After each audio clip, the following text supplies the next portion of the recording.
आपके साथ श्रुति श्रीवास्तव और सीधे आपको जयपुर के एसएमएस अस्पताल लेकर चलते हैं, जहां मुख्यमंत्री भजनलाल शर्मा अचानक अस्पताल में पहुंचे हैं। परिजनों से वो मुलाकात करने वाले हैं और अचानक मुख्यमंत्री ने एसएमएस हॉस्पिटल जाने का प्लान भी बनाया है। सीधे आपको जयपुर के बड़े हॉस्पिटल एसएमएस अस्पताल की तस्वीरें दिखा रहे हैं। राकेश हमारे संवाददाता सीधे इस खबर पर लाइव जुड़े हुए हैं। राकेश, अचानक से सीएम का एसएमएस अस्पताल का दौरा और अभी वहां से क्या जानकारी देंगे? बिल्कुल, देखिए, मुख्यमंत्री भजनलाल शर्मा आपसे कुछ देर पहले सवाई मानसिंह अस्पताल पहुंचे हैं। बताया जा रहा है कि उनके कोई करीबी जो परिजन हैं वो यहाँ अस्पताल में भर्ती हैं और ऐसा बताया जा रहा है, जैसे हमारी बात हुई कि शायद उनकी सिस्टर हैं, उनकी तबीयत खराब है और उनकी कुशलक्षेम पूछने के लिए एसएमएस अस्पताल पहुंचे हैं। यहाँ एसएमएस अस्पताल में जो है चारों तरफ सुरक्षा व्यवस्था पुलिस ने संभाली हुई है। चूँकि जब सीएम पहुंचे थे तो यहाँ पर जो लोग हैं जो यहाँ पर खड़े हुए हैं उन्होंने सीएम का अभिवादन भी किया था। कुछ लोगों ने सीएम को प्यार से आई लव यू बोला था, तो सीएम कुछ समय के लिए यहाँ रुके थे। लोगों का अभिवादन उन्होंने स्वीकार किया और लोगों से पूछा कैसे हैं, उनके हालचाल जानकर यहाँ से गए। हम यहाँ कुछ लोग जो खड़े हैं उनसे बात करते हैं। अभी यहाँ सीएम आए थे, आपने देखा, किस तरीके से आपको? अच्छा लगा, बहुत अच्छा। सीएम साहब यहाँ पे संभालने के लिए आए, अच्छा ख्याल रखते हैं।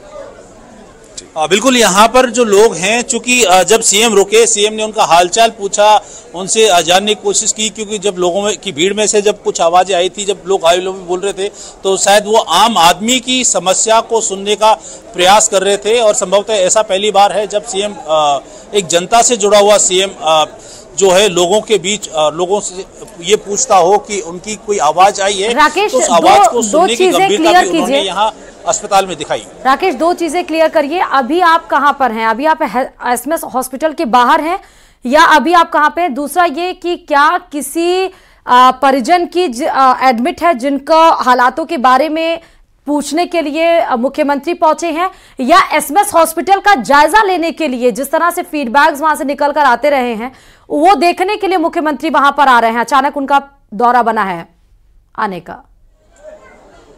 बिल्कुल, देखिए, इस वक्त मैं सवाई मानसिंह अस्पताल का जो ये एक SMS hospital Jaipur Soni hospital city MRI centre hospital इसके सामने, और इसी प्रीमाइसेस में यहाँ पर सीएम ने प्रवेश किया है। और चूंकि औचक निरीक्षण का कोई ऐसा कार्यक्रम सीएम का नहीं था, यहाँ वो मोस्टली जो अपने किसी जो क्लोज रिलेटिव हैं, रिलेटिव कौन है इस बारे में भी जानकारी नहीं मिल पाई है, लेकिन उनसे मिलने, उनके समाचार लेने, उनका हालचाल जानने आए। साथ ही जो लोग यहाँ पर हैं उनसे बाहरी तौर पर मिले हैं।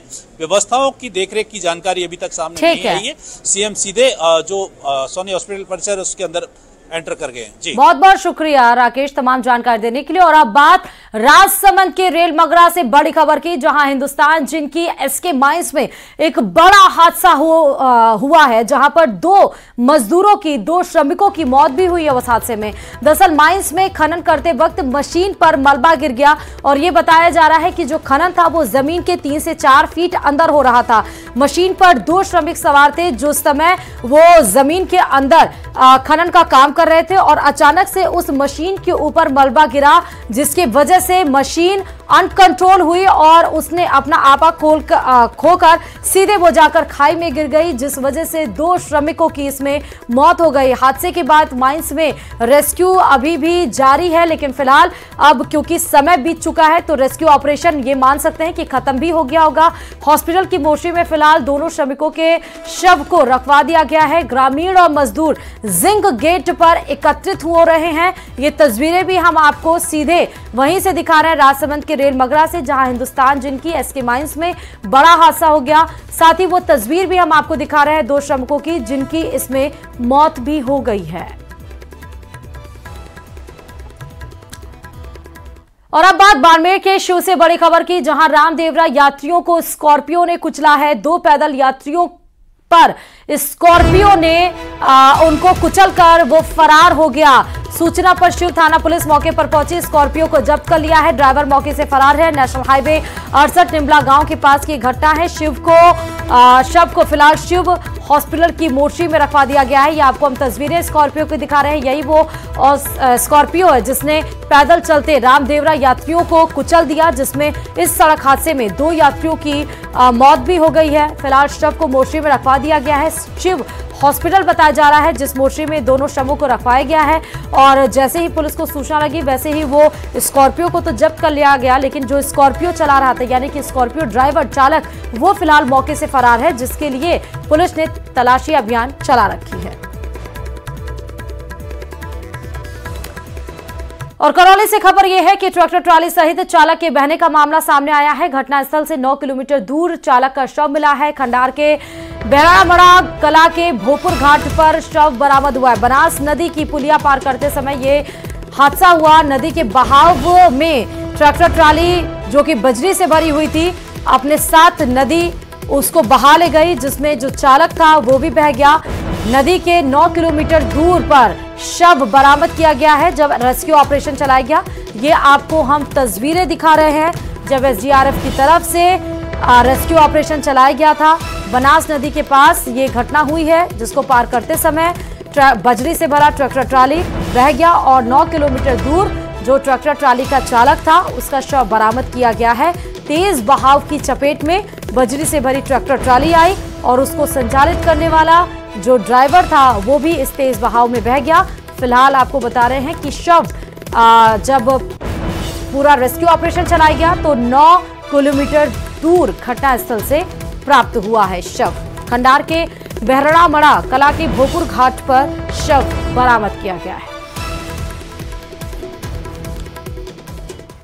और इधर जोधपुर से बड़ी खबर है, जहां नकली सोने को असली बताकर बेचने वाला गिरोह गिरफ्तार कर लिया गया है। आरोपी कुमराराम को पुलिस ने गिरफ्तार किया है। आरोपी के कब्जे से 3,40,000 नगद बरामद किए गए हैं। जोधपुर शहर में 40 वारदातों का खुलासा किया गया है। महामंदिर थाना पुलिस ने कार्रवाई को अंजाम दिया है। तो नकली सोने को असली बनाकर इन गिरोह के द्वारा बेचा जा रहा था। पुलिस को सूचना लगी, पुलिस ने कार्रवाई करते हुए पूरे गिरोह को पकड़ा है। और इस जो खुमाराम बताया जा रहा है जो कि गिरोह का सरगना था उसको गिरफ्तार किया गया है। उसके पास से 3,40,000 रुपए नकदी बरामद की गई है। जोधपुर में 40 जगहों की अगर हम बात करें तो वहां पर छापेमारी की गई और उसका खुलासा पुलिस के द्वारा किया गया है।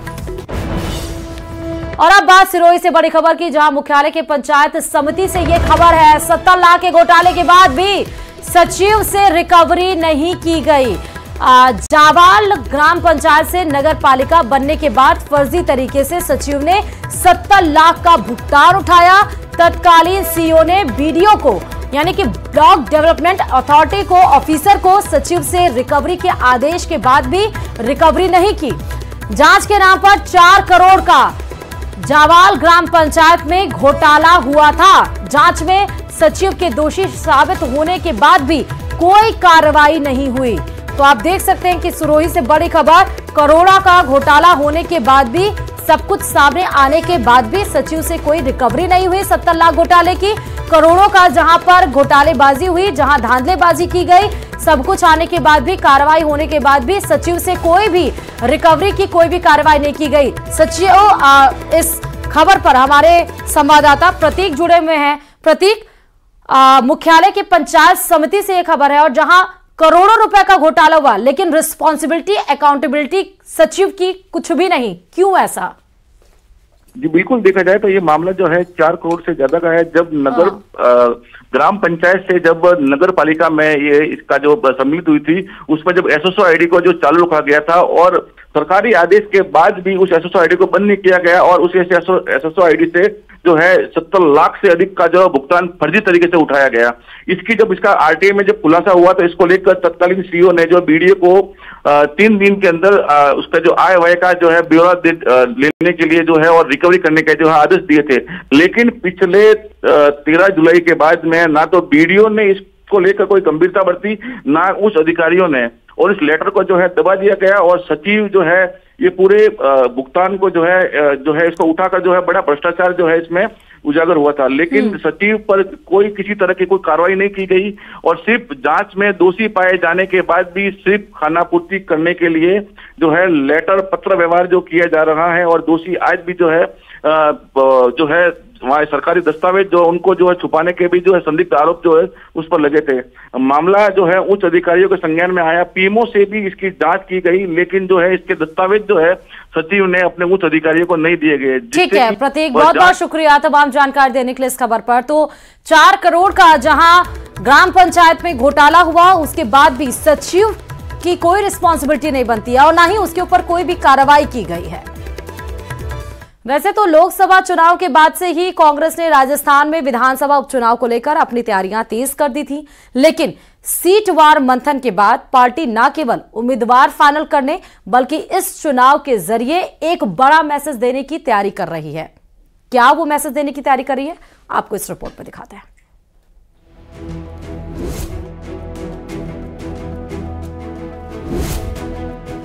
उपचुनाव की तैयारी के लिए कांग्रेस ने कसी कमर, चुनावी रणनीति को दिग्गज देने लगे धार। बीजेपी की विफलताओं पर होगा तगड़ा प्रहार। 6 सीटों पर जोरदार जीत, बीजेपी होगी चौतरफा चित। रणभेरी बजने के पहले ही व्यूह रचना शुरू हो चुकी है।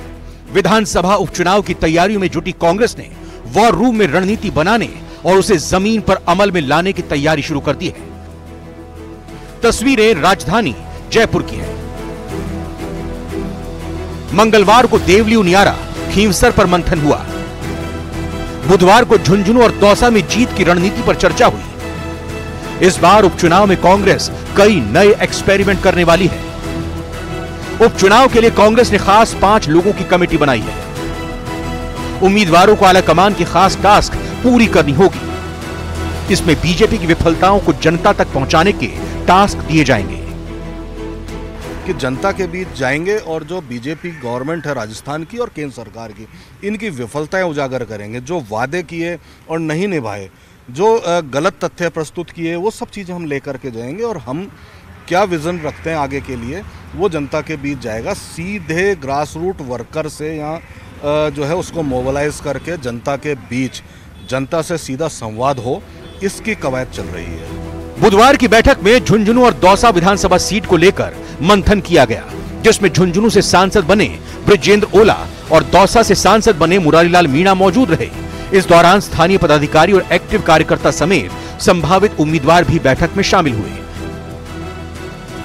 लेकिन पार्टी ने सार्वजनिक रूप से ऐलान कर रखा है, सभी सीटों पर जिताऊ उम्मीदवारों को ही मौका मिलेगा। जीतने वाला उम्मीदवार जो जीते, और तय बात है। देखिए आज की जो परिस्थितियां हैं, आपने देखा होगा जब से राजस्थान में बीजेपी गवर्नमेंट फॉर्म हुई है, बनी है, उसके बाद जो भी चुनाव हुए हैं उन चुनावों में एक सिमिलर पैटर्न है। आप देखिएगा कर्णपुर का चुनाव, आपने चुनाव हो रहा है, चलते चुनाव में आपने मंत्री भी बना दिया, उसके बाद बीजेपी हारी। लोकसभा चुनाव बड़े बड़े दावे थे, 4 लाख के मार्जिन से जीतेंगे हर सीट को, यहाँ क्या हुआ आप देखिए। तो ये स्थितियाँ हमने किसी जो ये बनी है वो इसलिए बनी है कि एक तो बीजेपी सरकार डिलीवर करने में फेल रही है, दूसरी हमारी जो सक्रिय हमारे कहना चाहिए कार्यकर्ता हैं, नेता हैं, सीधे जनता के बीच हैं, तो वो जाकर के जनता को के बीच हमारे लिए वोट मोबिलाइज कर रहे हैं। कांग्रेस के लिए चुनाव इसलिए भी महत्वपूर्ण है क्योंकि लोकसभा चुनाव के नतीजों से उत्साहित पीसीसी चीफ डोटासरा बिना किसी गठबंधन के अकेले दम पर कांग्रेस के चुनावी समर में उतरने का ऐलान कर चुके हैं।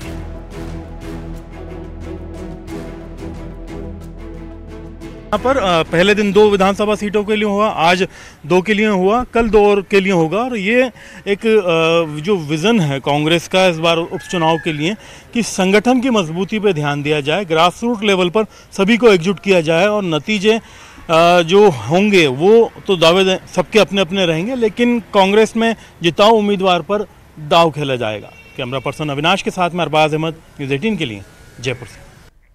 और अब बात डूंगरपुर से बड़ी खबर की, जहां उपचुनाव को लेकर आज बीजेपी की बड़ी बैठक होगी। 84 सीट के पदाधिकारियों के संग मंथन होगा बीजेपी का, जहां बीजेपी के प्रदेशाध्यक्ष, प्रदेश प्रभारी, सह प्रभारी जीत का मंत्र देंगे पदाधिकारियों को। बताते चले कि 6 इस बार उपचुनाव की सीटें हैं जिसमें बीजेपी का मंथन लगातार जारी है। आज उपचुनाव को लेकर 84 सीट में बीजेपी की बड़ी बैठक होगी, जहां बीजेपी के पदाधिकारियों के साथ बीजेपी के प्रदेश अध्यक्ष, प्रदेश प्रभारी, सह प्रभारी जीत का मंत्र देंगे कि कैसे 84 सीट को इस बार जीता जाए। फिलहाल ये बड़ी खबर आपको बता रहे हैं। उपचुनाव को लेकर आज बीजेपी की बड़ी बैठक होनी है।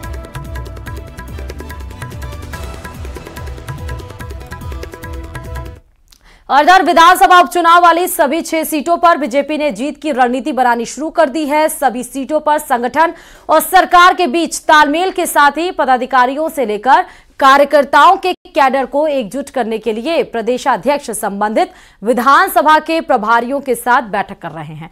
इसी कड़ी में बुधवार को मदन राठौड़ सलूम्बर में दिखे। देखिए इसी पर यह रिपोर्ट।